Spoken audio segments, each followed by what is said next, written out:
And good morning. Welcome in to a Tuesday edition of Glenn Clark Radio. I am Glenn Clark. We're going to try to improve upon day one just in time for Griffin to run away for a little while. Griffin Bass, our new producer. A lot to do on a Tuesday edition of the program coming up in just a bit. We will catch up with a returning Baltimore Raven, Brent Urban, defensive lineman, run stopper extraordinaire. He's back. His wife broke the news on Twitter last week, doing her best Adam Schefter impression. Brent Urban, the pride of Canada, is going to join us here a little bit later on in the program. And we missed him yesterday, but we're going to try again today and catch up with Jahmir Young, who is coming to Maryland, we hope. There is still the chance that Jahmir Young will end up in the NBA draft. He's going through the process right now. In fact, we found out the reason why we missed him yesterday is because he had a workout with the Hornets that ran longer than it was supposed to go. That's okay. You always get one. We will look to catch up with Jahmir Young a little bit later on this morning. Also, it's Tuesday, which means that coming up at about 11:40 a.m., Simply the Bets. We do it every Tuesday morning at 11:40 a.m. It's brought to you by the FanDuel Sportsbook at Live Casino and Hotel Maryland. Every Tuesday at 11:40, Simply the Bets. Every other Thursday at 11:40 a.m. Weekend at Bookies. That'll be back next week. Simply the Bets every Tuesday. Weekend at Bookies every other Thursday. So that's what is scheduled as of right now. That's what's going on. And, never know what might be added or, frankly, unfortunately, subtracted from the schedule during the course of the morning. We had a few things that were subtracted yesterday. We'll do our best to not make that a habit moving forward. All right, so I've got a think tank up. It's been a while since I've done this. We're going to try to do a little bit more of this moving forward. Think tank up at Glenn Clark Radio on Twitter. The Orioles, of course, come from behind last night, get a win in New York over the Yankees, and that's fun. It's always a pleasant thing to win a game against the Yankees. And the Orioles, once again, after going through that stretch, they had lost 5 straight. As they've gotten healthier, they've played some better baseball. They're still on the whole 7 games under 500. They're still 18-25 on the year. But if it had not been for that 5-game losing streak, which just kind of so happened to coincide with them being really unhealthy, losing some of the more critical parts of their lineup, they'd be staring at something far closer to 500. And I get it doesn't work that way. They're 18-25. That's what they are. They've now, after that last night, I said 5-game losing streak. Of course, it was a 6-game losing streak. After that last night, they've now won 4 of their last 5. And if you combine that with their stretch between the St. Louis series and the Royals series before that, they have shown a proclivity, when healthy, for playing better baseball. Adley Rutschman is here. There's reason to believe that there could be more help coming. They do have a weird situation this week, by the way. It's not just the Spencer Watkins. We know no Spencer Watkins on the DL, so he's definitely not going to make his next start. But I had forgotten they've got to play 5 games in Boston this weekend. I had totally forgotten about there being a doubleheader on Saturday, so they're going to need all sorts of pitching. I still would be opposed to that being Grayson Rodriguez.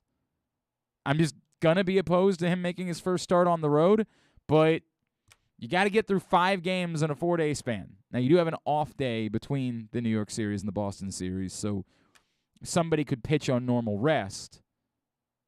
You could use your 5 starters to get through the 5 games in 4 days, but you don't currently have a 5th starter. Somebody else would have to be that guy. Now, that could be a spot start from a Keegan Aiken, or it could be someone else. But I get it. There's that exciting possibility of it being Grayson Rodriguez that Orioles fans can't shake.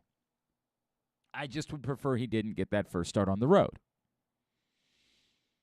So there's reason for optimism. That's the word that I've continued to use. Optimism, hope, things along those lines. But the Orioles are also winning kind of close games. And a team that on paper maybe shouldn't be very good is a bit more competitive than we expected them to be. And that can't help but remind some folks about a particular Orioles team of the past. Say an Orioles team exactly 10 years ago. The 2012 Orioles were obviously not expected to be very good. And, we're good. Made the postseason. Had a real chance in New York to win a series. The whole foul pole thing, we don't like to talk about it. Are you allowing yourself at all? Griffin was, I think, at 3 years old when the 2012 Orioles happened. I was 12 years old. I was close enough. Yeah. I was at the ALDS You were games. born in 2000. Yes. That terrifies me, Griffin. That truly terrifies me. Thank you. But yeah, that was a fun season. Steve Molesky of Masson pointed out the Orioles are now getting better in close games. They're 8-5 in their last 13 games that are decided by 2 runs or less. As we remember, the 2012 Orioles were a bit of an anomaly. Their run differential was dreck. They just so happened to win all of their close games. These Orioles aren't that yet, but they're trending more towards that direction. So do you let yourself get carried away at all? Do you allow yourself to slip into the feeling of, this is fun, this team is fun, who knows, maybe they could be like that?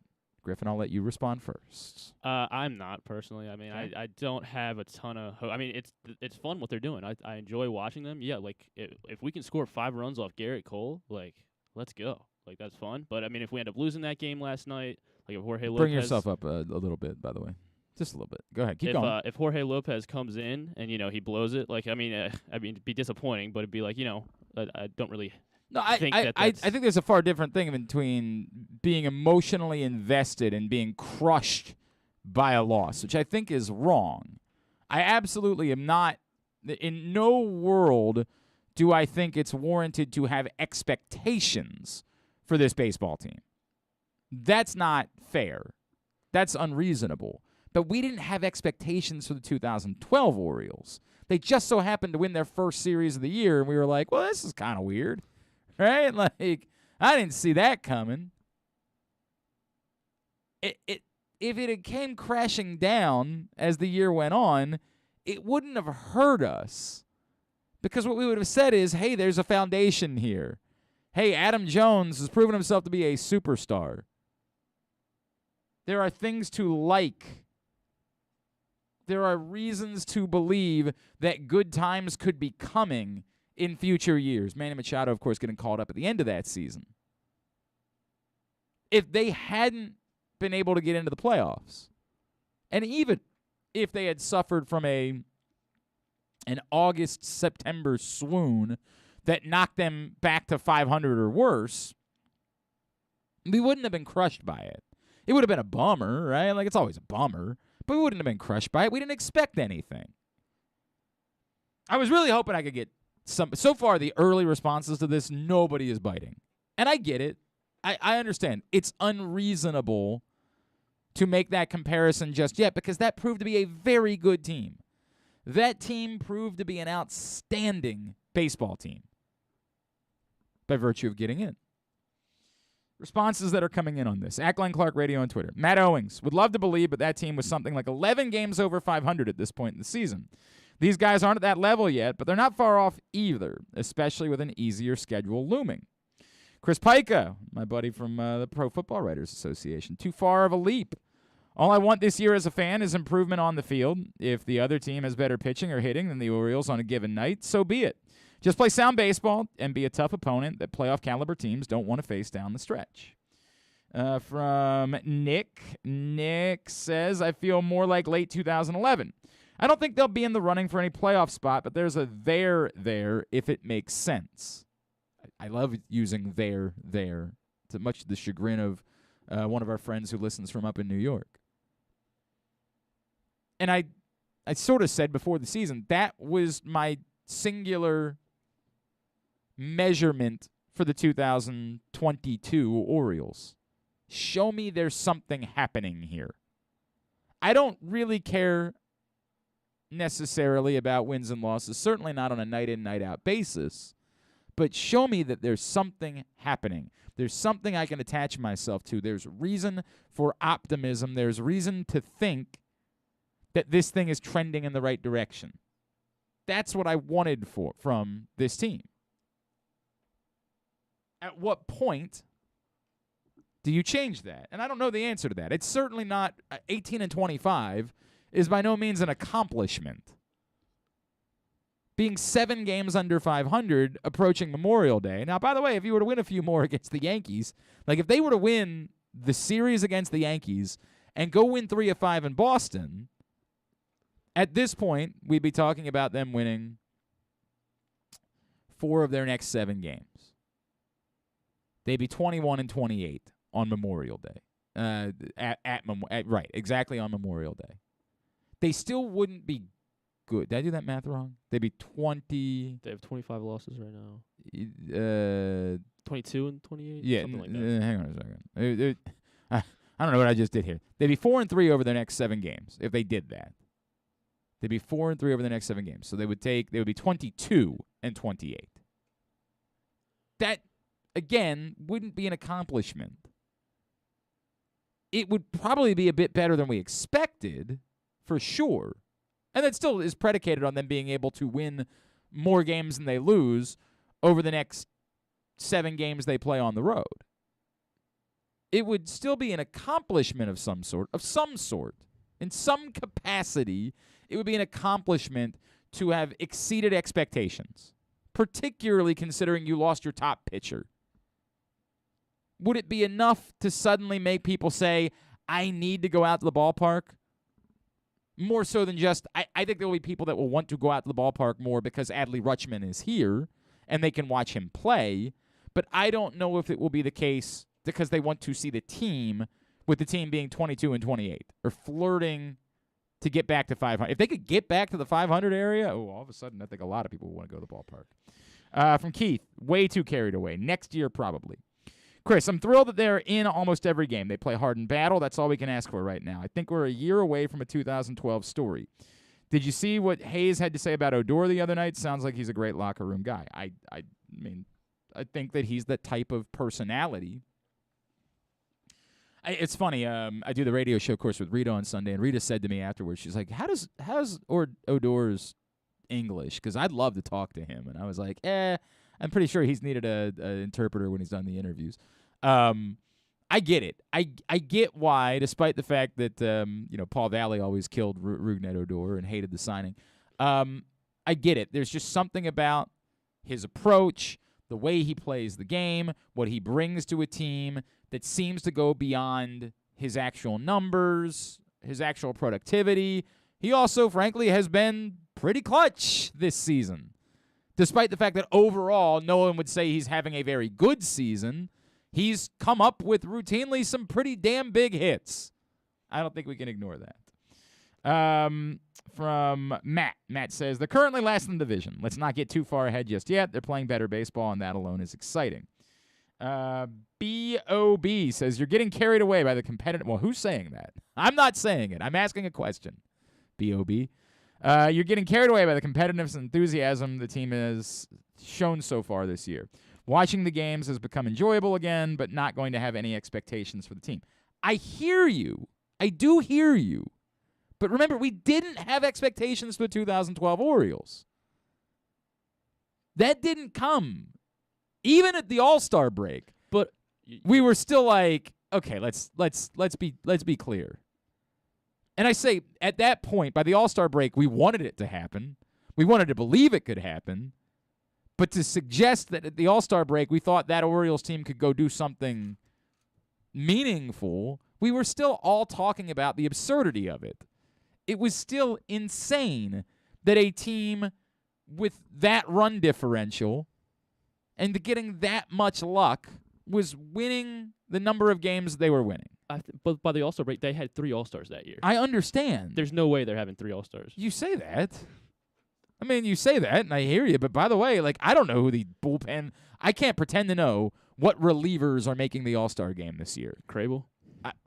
I don't. I mean, I don't think so. But that my point stands. Like, I don't know around baseball. I don't pay enough attention to know what relievers are making the All-Star game. I don't know that it's insane to think that Bruce Zimmerman would make the All-Star game, right? Like, I don't know that that's nuts at all. I have no clue. I don't have that expectation at all. Zero expectation of that being the case. Brian, getting carried away by their newfound competitiveness and enthusiasm. Games are enjoyable again, but still a year or more away from truly being competitive. A lot of fans are going to be really unhappy in July when they trade Lyles, Lopez, Santander, and maybe Mancini. I think I'd be thrilled. I think it depends on where they are. If they're flirting around 500, if they continue to trend in a competitive direction, then yes, I think fans would be very disappointed by trading away pieces and not saying, "Hey, let's ride this thing out and see." But the more likely scenario, of course, as I'm acknowledging, is that they won't. And so if that's the case, then yeah, Griffin, I'm with you. I don't think there will be that much. The Mancini thing is always going to be more personal because as I've said a billion times, you're not getting anything for Trey Mancini. So if you trade him, you're just trading him for the sake of trading him. Santander, there is at least the possibility you could get something for him. He is a plus arm in the outfield. He is a little bit more of a baseball player than just a positionless bat. Not saying you're going to get much, because again, he still doesn't do anything that's a premium, but you're going to get slightly more than you would be able to get for Trey Mancini for Anthony Santander. Anthony Santander, as I like to say. I can't. Nobody's biting. I tried to get somebody to bite. Nobody's biting. I tried. I did my damnedest. Everybody's did. By the way, I want to make it abundantly clear. I'm not saying it either. I noticed that stat from Steve Molesky, and I think this morning I saw that our buddy Eric Arditi threw out the comparison too. And when I saw that stat from Molesky last night, I started thinking to myself, at what point? Like, we're all enjoying it. At what point do we say, hey, maybe there is something here? And it's something Paul and I talked about a great deal. Because, again, my expectation remains that this is not sustainable. But let's say Adley Rutschman really starts producing at the level that we all hope that Adley Rutschman can produce. And then whenever Grayson Rodriguez gets here, let's say he looks like the guy that we all think he's going to be. There's a reason why he's the number 3 prospect in all of baseball. If you start seeing those things at some point, do you acknowledge it? At some point, do you say, hey, there's something happening here? What it is ain't exactly clear. You got to stop, chill, and look around. Everybody look what's going down. Is that? I don't know. I don't know. I don't have the answer. I am with you that the way that I'm approaching it is, hey, it's fun. And a guy who, admittedly, the reason why we started doing the Minuteman bit with Paul is because I didn't think I was going to be watching Orioles baseball. But yet last night, I sat down and said, I'm going to prioritize watching the Orioles game. And I did acknowledge that was my thought process would likely change when Adley Rutschman got here. And despite the fact that Rutschman wasn't catching last night, he was in the lineup. And that alone makes it more compelling. I don't know what it'll look like tonight. I'll definitely watch the game for a while. I mean, part of what happened last night is I started watching the game. The basketball game started. It was utterly non-competitive. I said, well, I have no need to flip over to that at any point. And I was able to stick it out with the baseball game and watch it all the way through. I don't know how it'll go tonight. Warriors don't play till 9.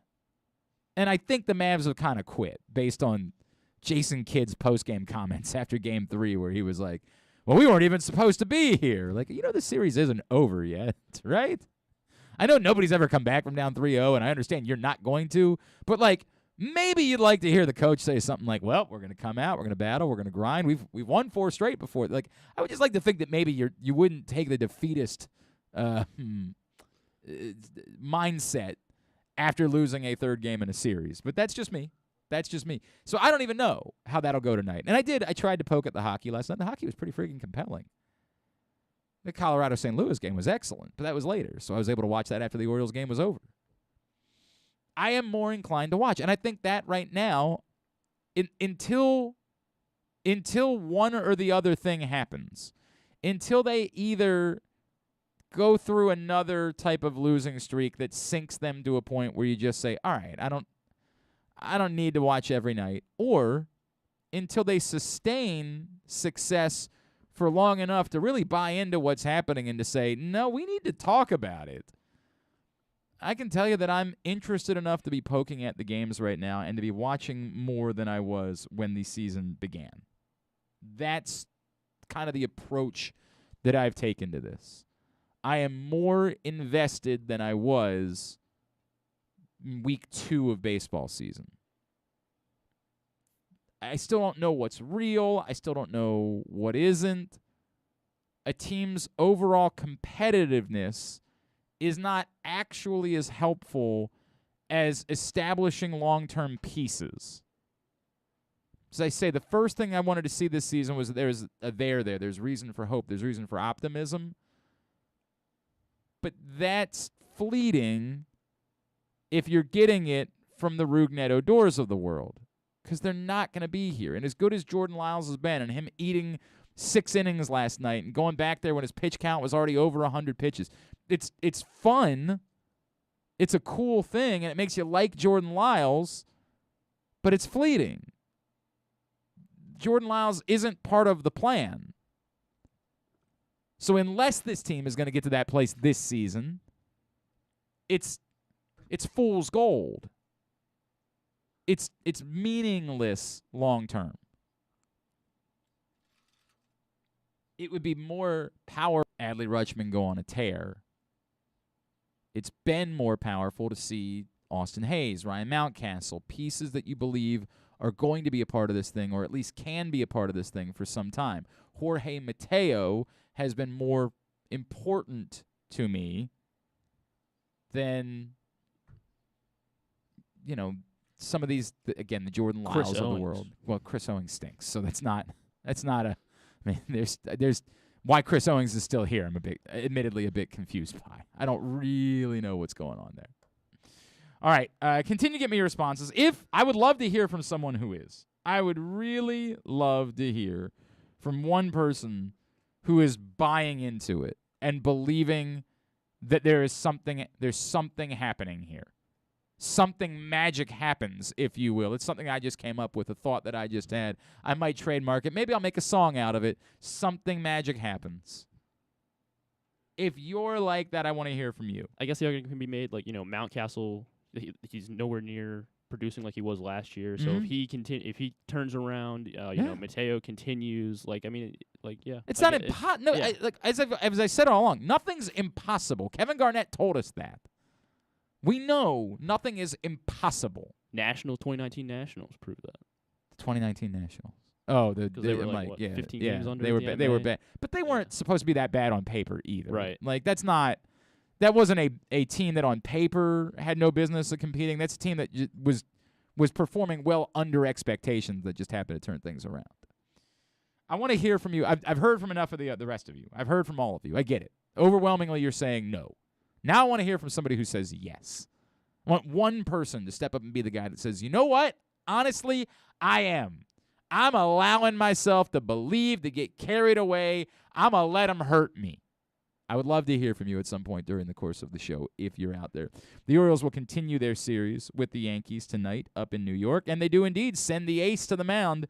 Bruce Zimmerman goes for the Birds tonight against Jordan Montgomery in Game 2 of this 3-game set.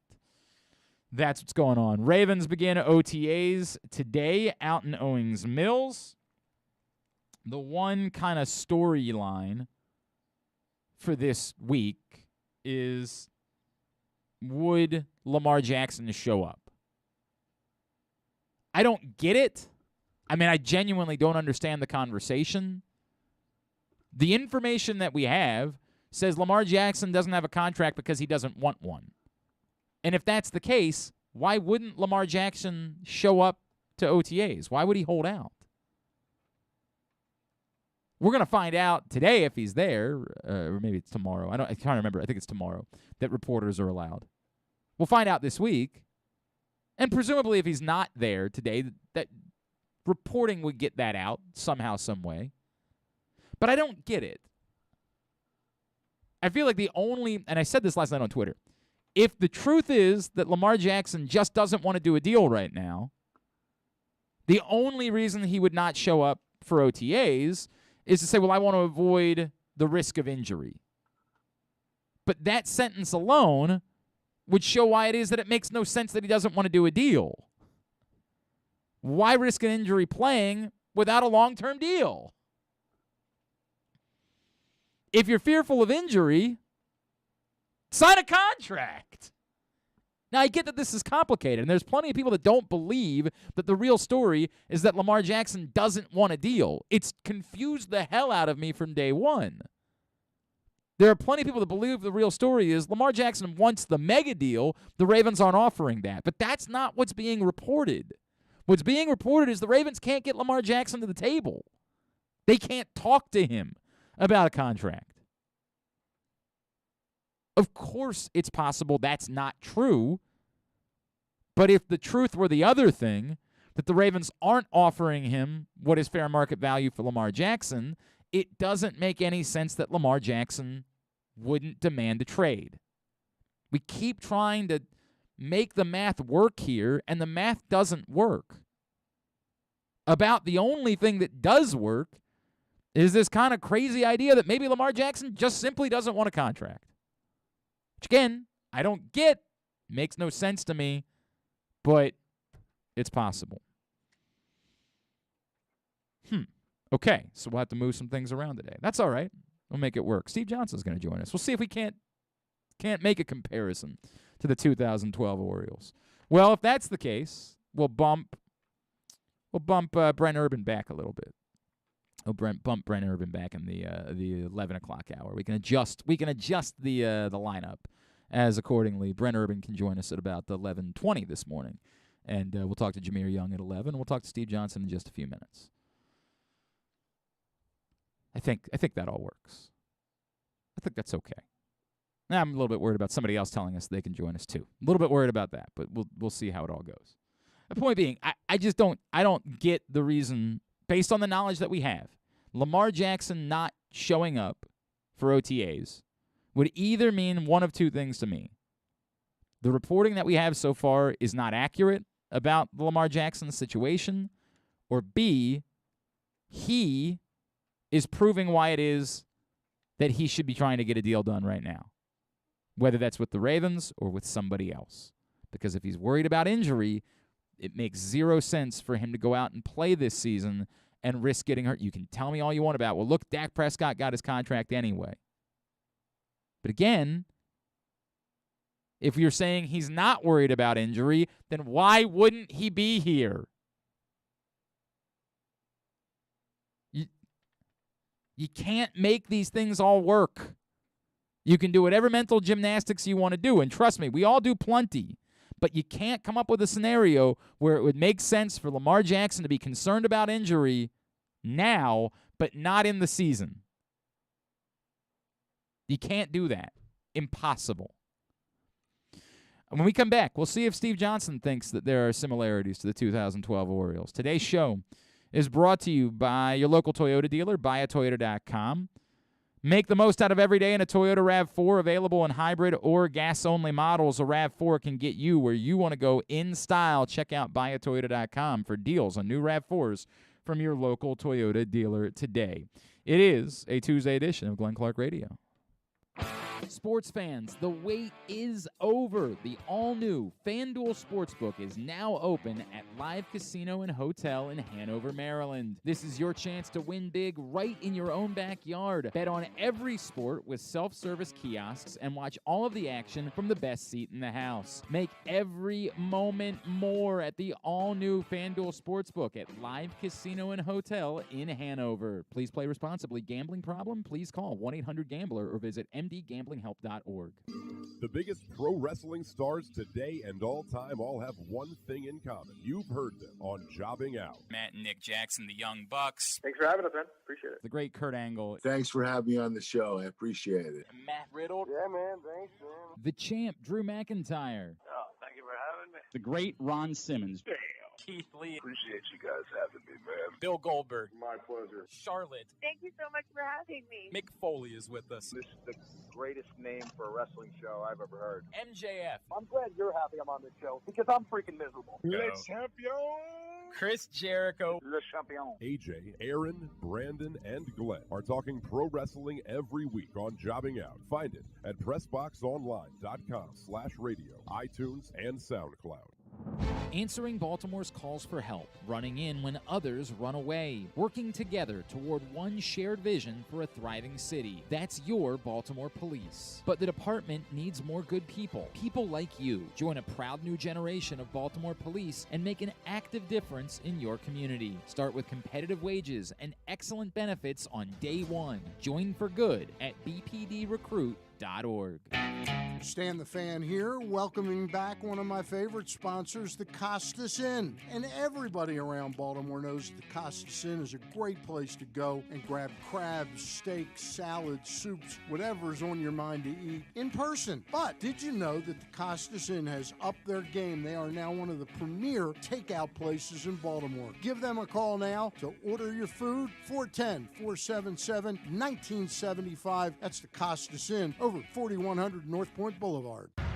The latest edition of Press Box is available now. On the cover, Luke Jackson profiles Orioles catcher Adley Rutschman, diving into where his passion for baseball and for catching comes from and how he uses that passion to elevate those around him in the Orioles organization. Also inside, Bo Smolka takes a look at how the Ravens' 2021 draft picks can make progress in year two, and Glenn Clark offers a very unique tribute to former rival Mike Krzyzewski that all Maryland fans can appreciate. Press Box is available for free at over 500 area locations, including 60 Royal Farm stores, and you can always find the entire edition as well as the best daily coverage of the Orioles, Ravens, and Terps at PressBoxOnline.com. To follow the show on Instagram, it's just Glenn Clark Radio. And to follow the show on OnlyFans, wait, I don't think you're supposed to know about that one. Any hoodle, take it away, boys. Today's show also brought to you by Glory Days Grill. You have 1 week to get your Glory Days Grill seasonal menu.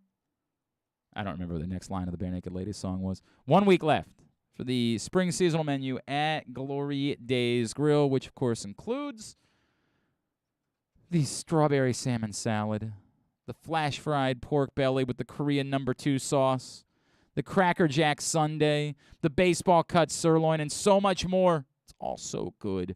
GloryDaysGrill.com is the website for you to get your order in. Love Glory Days Grill. And when this goes away, they will, of course, have another wonderful seasonal menu that we'll be telling you all about. But this one's been so good. You want to make sure that you try it before it's gone at the end of the month, which, again, is just 1 week away. Get over to your neighborhood Glory Days Grill today. Take advantage of that spring seasonal menu. It's actually been a while since we caught up with our next guest, and I love this guy.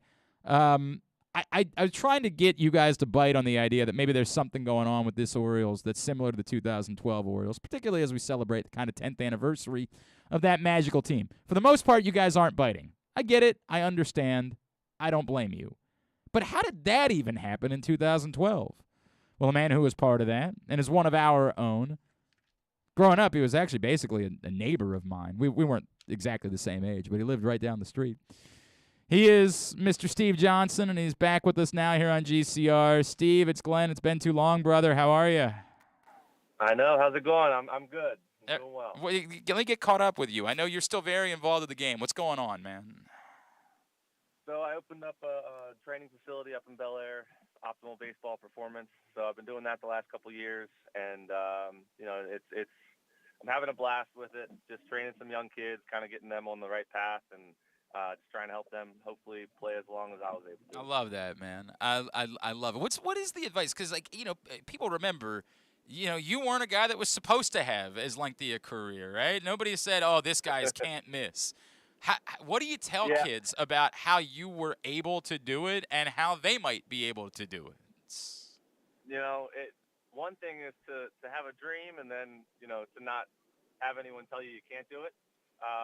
That's obviously just with anything you do. Again, it's such a bizarre scenario by which you bring a manager in, but all of a sudden, they take over the worst team, 32-73, and you win 34 of your next 57 games. And everybody's like, well, it's on. And then 2011 was not that. 2011 was a disappointment after the progress that had been shown when Buck arrived at the end of 2010. We, of course, remember the Robert Andino thing from 2011. But we tend to conflate the late season surge of the 2010 Orioles and make that what happened in 2011. 2011, the Orioles went 69-93. And again, it's not as if they didn't show some signs. They showed some signs. But there was a reason why 2012 was so wildly unexpected. We didn't go into 2012 thinking that the Orioles were on the verge.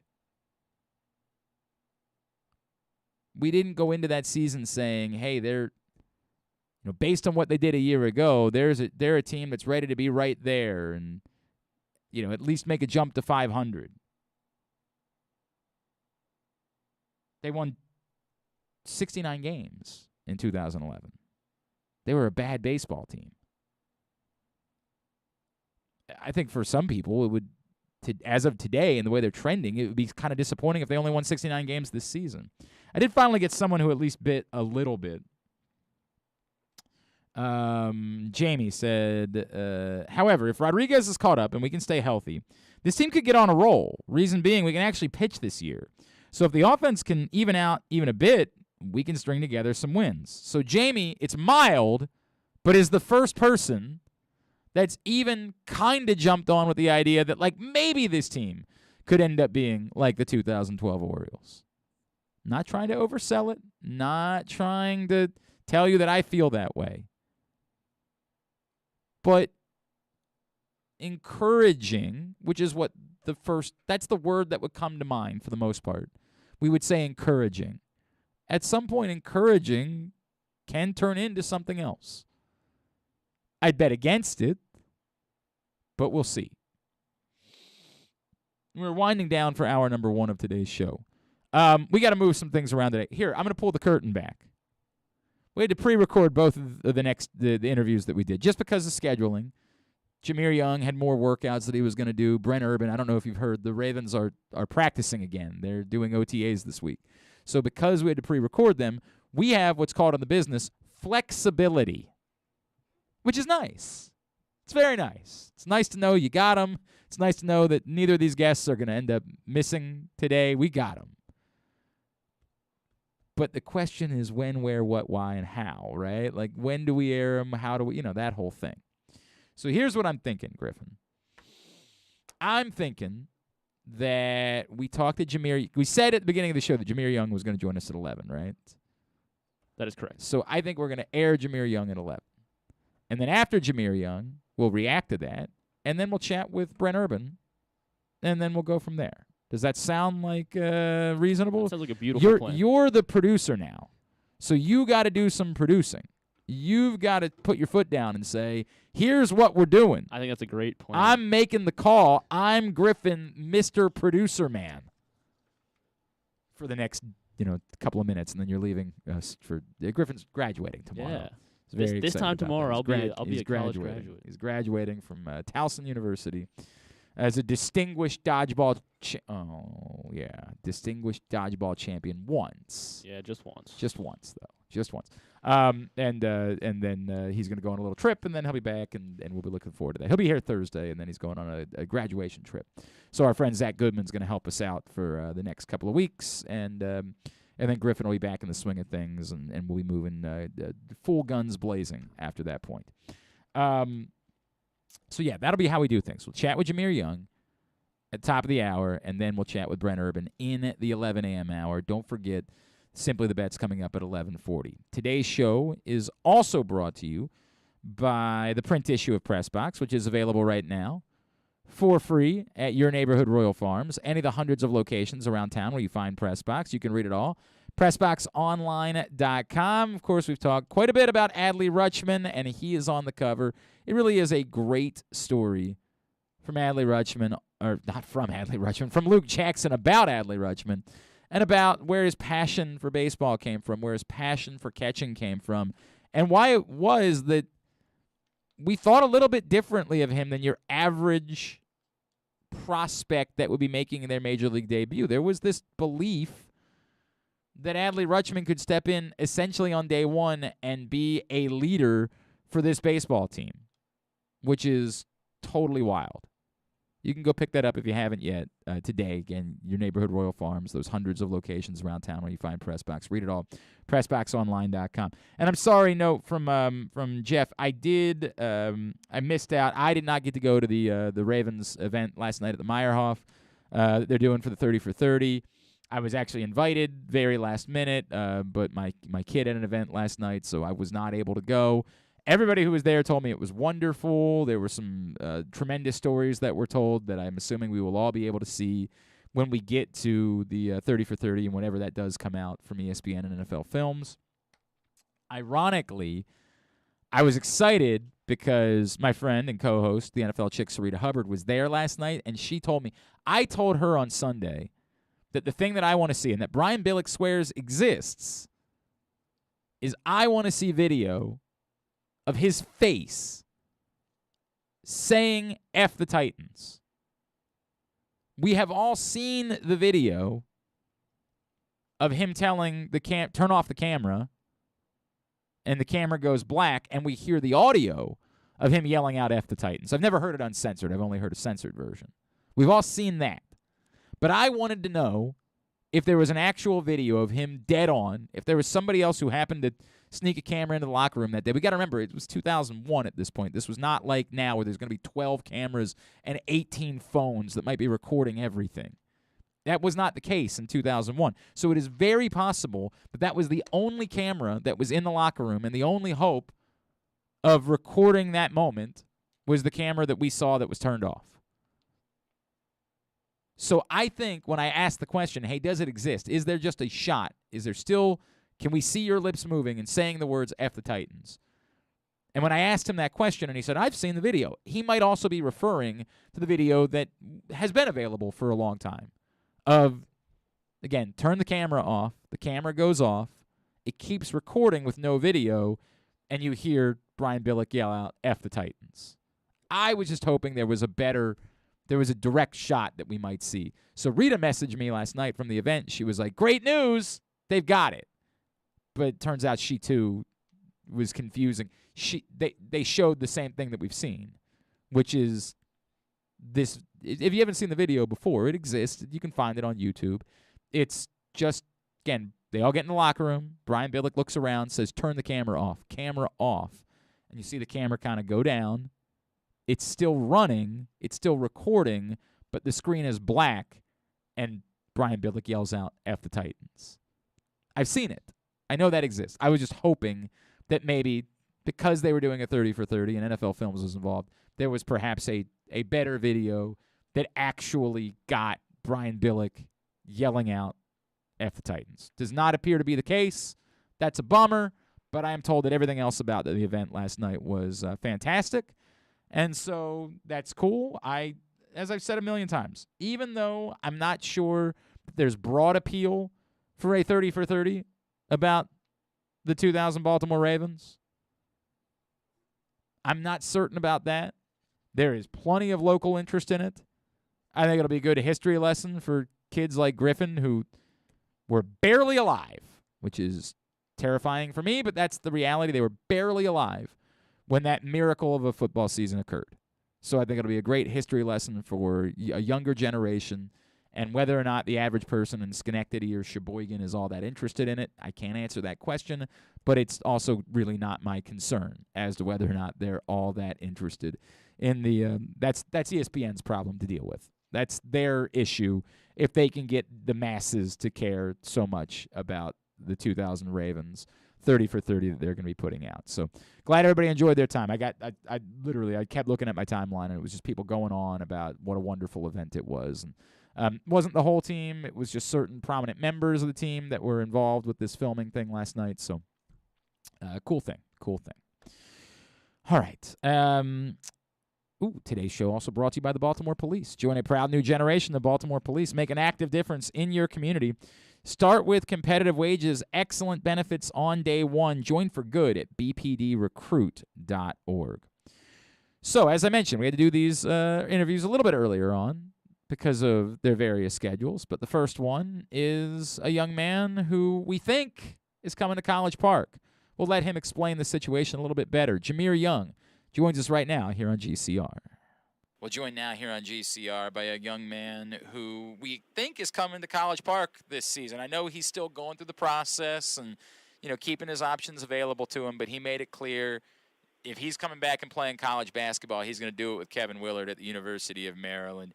He is Jahmir Young, and he is with us now here on GCR. Jahmir, it's Glenn in Baltimore. It's great to chat with you, man. Thank you for taking the time for us. No, anytime. I appreciate you guys having me. It's good to chat with you, dude. So just take me through how this has been working, right? Like, clearly you're thinking about your future and you want to live your dream playing in the NBA, but trying to be practical. This is kind of unprecedented. In years past, we didn't have situations like this, but you're not the only guy. I know Donald's doing the same thing. What's it like kind of doing two things at once now, projecting your pro future and your college future at the exact same time? It's been exciting. This process has been, it's been different. I've been working really hard, really just waiting on the feedback. I actually was at a Hornets workout this morning, so really just taking it day by day. But it's definitely been exciting. Are you at a place where if a Maryland fan said, "Hey, Jahmir, do you think we should go ahead and pre-order like a Jahmir Young jersey right now?" What might you say to them? I'd be like, man, I appreciate you actually being a fan of mine. But I wouldn't say get it yet. Just hang tight for a little while is what you're saying. Just hang tight. Hang tight. You'll be able to make that decision. We're not that far off from when we'll know with certainty when it's gonna be. You can hold out for that. So let's talk in those hypothetical terms, right, Jahmir? Mm-hmm. Your decision, new head coach, different place. You've been highly productive at Charlotte. What all went into the decision, not just to decide to go elsewhere if you did return, but why was it that Maryland was the right fit for you if you return? The biggest thing for me was just really, who can really help me get to the next level and what would I have to do to get to the next level at this point. And it was really just being able to perform at a higher level so where there would be more exposure. Mm-hmm. And I feel like Kevin Willard was great.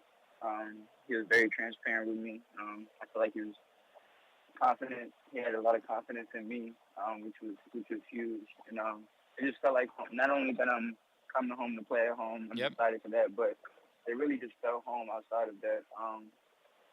I like his staff, and I'm just very excited for the opportunity. For those that don't know, of course, Jahmir comes from DeMatha, which is kind of a big deal in and of itself. It's been a long time. Let me approach this twofold, Jahmir. First of all, were you interested in Maryland when you were in high school? Was it something that you wanted to do? What was there a relationship there at all? Like why wasn't it Maryland to begin with, I guess is what I'm trying to get to. At the time, I would just say they didn't see enough from me. Mm-hmm. In high school, I feel like they felt like I needed to prove a little bit more, and I definitely feel like I did want to go there out of high school, but, just the way everything fell into place, it just wasn't the best situation at the time. Does it make this more meaningful to you that, like, hey, you guys, and I'm not trying to call out anybody by name, but you didn't think I was good enough, and yet here I am, and you wanted me now all those years later. Like, is there something that makes this even more meaningful to you? Yeah, it just